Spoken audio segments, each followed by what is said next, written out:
I almost did another episode of drawing muses I don't normally draw, but then realized I'll seem very lazy if I do too many easy videos in a row. Anyways, you saw the title. We're drawing my muses as villains. Don't have high expectations though because the drawings are simple. I think you guys know the drill for these videos. I yap about lore and then kind of explain my art process, so let's get started. The first muse I am drawing as a villain is Yong Singh. I've mentioned him quite a few times in my videos, and he's made several appearances. He's also the one I have as a profile picture as of recording this video. I thought about doing Ji-hoon since he is in fact my main muse, but we've already seen a villain design for him. Now, for Yong Singh, it's very simple. And by simple, I really mean he bleaches his hair blonde because we totally have a breakdown and change our hair colors completely, guys. Jokes aside, I'll give the brief rundown of what I think his villain origin story that led him to this point would have been. More than likely, I think it'd have to do with Ji-hoon dying. So essentially, what if Ji-hoon had gotten killed off or something for whatever reason? Now, in canon, Yong Singh is an ex-smoker who is now sort of trying to better his life thanks to Ji-hoon. So, for those that aren't familiar with my main muse's lore, Yong Singh pretty much didn't care about anything going on in his life. He was at a concerning level of not giving a damn, which got to the self-destructive point. He didn't care that much. It was because he snapped one day. His parents expected him to be perfect, but he could never satisfy their expectations. So he was just exhausted and kind of lived life like that. Ji-hoon and him were pretty much enemies at first because Ji-hoon didn't understand Yong Singh at all. He thought Yong Singh was just an idiot who threw these opportunities away, but turns out those two are quite similar in their backgrounds, so yeah. Ironically enough, I'd say Ji-hoon is like Yong Singh's rock. So for this villain origin story, I think if Yong Singh were to suddenly lose Ji-hoon like that, he'd end up reverting back to his old habits, and I wouldn't be surprised if he'd be apathetic. Like, there is no point in caring about anything anymore because life had just proven to him that he in fact can't have nice things. I got to avoid drawing most of the details thanks to him having his back facing us. I know I consider Yong Singh one of my main muses, but I think his drawing was the most simple. It was definitely a good warm-up for me. If I ever get the will, maybe I'll draw a more complicated drawing of villain Yong Singh so we can properly enjoy it. Anyways, it's a very short speed paint, so it should be ending soon. I'll show the final drawing. Here is the final drawing. Again, it's very simple and it's more of a warm-up drawing if anything.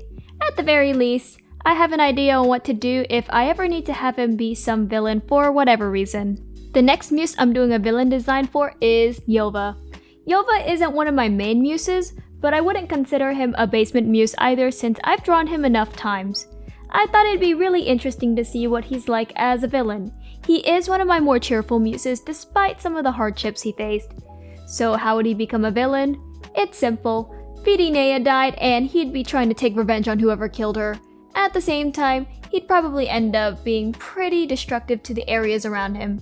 As a villain, he probably seems emotionless. He's definitely blunt, straight to the point, and wouldn't bother getting close to anyone. Essentially, he does a 180 on his usual personality. Yet again, someone else who becomes a villain because I decide to kill off someone they're close to. I'm telling you, that is probably my explanation for screwing up my more stable muses. I have a lot more to talk about in terms of Yova's design since there's a noticeable change in it as a villain. I'll throw in his reference sheet up on the screen now so you can get an idea of what his original design is like. He's a lot more colorful and has more, I guess, a unique sense of fashion. I don't know how to describe it, but it's something. As a villain, I like the idea of him leaving his hair down. He probably wouldn't care as much about it, unlike how in his original design, he has it half up in a ponytail and even occasionally puts braids on the side of his hair. He's dressing in darker colors and his fashion sense isn't out there as a villain. He looks rather normal, but that might just be better for him. Gotta seem normal so they don't suspect you of killing the person who killed your sister, if you're going down that route. He probably is. You take away one of the people he considers family here and he'll find a way to take your life. Considering his past though, it makes sense about why he's so attached to his current family. So to give the rundown of his original backstory, but only briefly though. His birth parents didn't want him so they gave him up for adoption. He was then adopted by Vidinaya's family, but the parents didn't have the healthiest relationship. They thought getting Yova would somehow fix it, but they were wrong. Eventually, the mother manages to leave the relationship and take the kids with her. She remarried, and the stepfather is actually a good person, so yeah. I think all of this kind of explains why he'd probably break if something bad suddenly happened to any of them. Anyways, I think I yapped for long enough in this section. The speed paint is ending soon, so I'll show the final illustration. Here is the final illustration. Again, I said these were all going to be simple illustrations, but this one was better. There's always something so depressing about your happier muses ending up like this. But well, it was fun trying to think of some lore and a design at the very least. Alright, so this is the final one I'm going to do for this video. I recently got attached to Sarapin again because he has potential. I thought this video would be the perfect opportunity to do more with him. So, what if he was a villain? Now, Sarapin or Sarah is what I consider a basement muse since I never did much with him after I created him. You may recognize him as the one from the inverted filter challenge. I briefly explained his lore there, but it's been a while, so I'll explain it again. At least for this rendition, he's a prince ruling over this kingdom of winged humans. He always wears a mask because his parents' order, but also for his own protection, though I imagine there's something sinister going on. He's always been chained down by the rules and responsibilities of his position. He just wants to be free. When nobody is looking, he goes off to do his own thing, adorning a different mask and going by another name.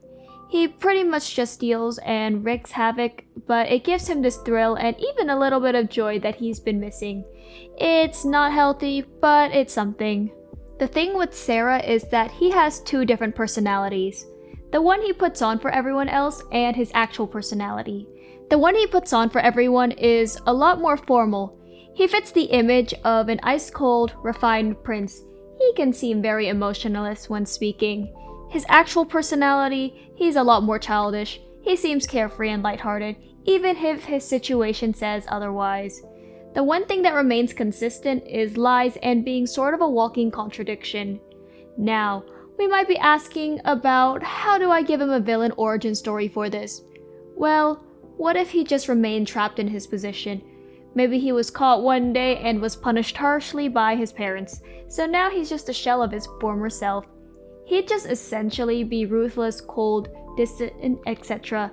It's quite tragic because he never really got a chance to truly live. I wouldn't count the moments where he sneaks out as him living because he's still under constant stress about being caught. So, now I'll talk about the design choices here. More than likely, him being a villain would occur years later when he's in his mid-20s or something. I had him grow out his hair and wear a different mask. I think his clothing's aesthetic is still similar to what he normally wears, but it's probably a lot more sleek. I think the main gem is the new mask he has. Yes, he can see out of it, but just for effect, I covered the eye holes in black. I think he just seems more mature, but in a really bad way, which was my intention. Out of all of the villain designs for this video, I think I popped off the most with Sarah's. Anyways, the speed paint is ending soon, so I'll show the final illustration. Here is the final illustration. It's safe to say I can add this design to the list of designs to draw again in the future. I think it's mostly because of the hair. Anyways, that's it for this video. Hopefully you enjoyed the video and maybe I'll see you in the next one.